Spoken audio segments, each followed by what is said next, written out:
So as we go through and learn more about trigonometry, we're going to keep building on the information that we know. So you might say, well, why didn't you tell us that, 3 sections ago?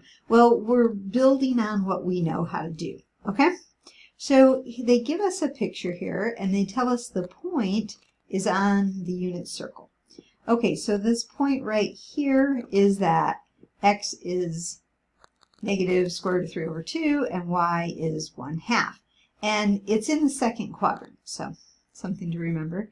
They want us to find the 6 trigonometric functions, and this is the order they give them to us. Now remember, this is angle T right here, and that's what you're finding the trigonometric functions of. We don't know what the angle is, we don't know what the measurement is, but it's T. Well, the sine of T, sine is y, so that's going to be 1/2. A lot of times these values are fractions, so you need to leave space when you're writing these out. The cosine of T, well, that's just x.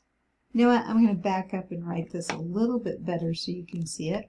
But the sine is y because you're on a unit circle. And so in this case, it's 1/2. Cosine is x, which in this case is going to be negative square root 3 over 2.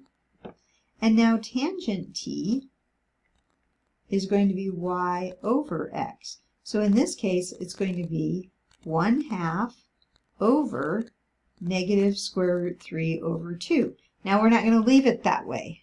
One way you can do this is you can write it as 1/2 times and then use the reciprocal. I'll just write it like that. The 2's are going to cancel. You're going to get negative 1 over the square root of 3. However, they're going to want you to rationalize the denominator. So multiply by the square root of 3 over the square root of 3. Hopefully this fits. You're going to get negative square root 3 over 3. That is going to be the tangent then of that angle.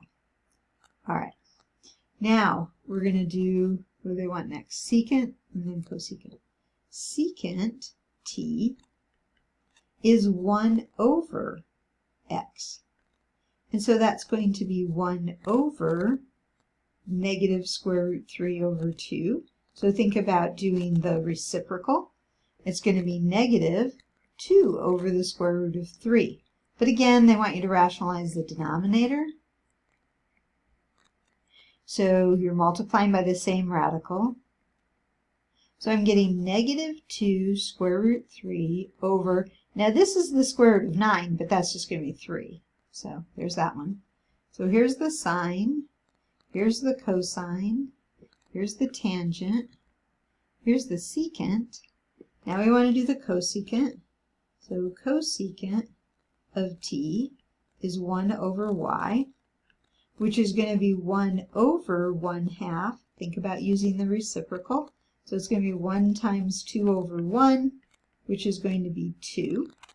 So that's the cosecant. And then we've got one more, the cotangent. Cotangent T is going to be x over y. In this case, that's going to be negative square root 3 over 2 over 1/2. Again, you can think about using the reciprocal, negative square root 3 over 2 times 2 over 1. Those cancel, and so you just get minus the square root of 3. These are all values of a trigonometric function based on the angle T. Okay, so there they are. There's 6 of them, but they're there.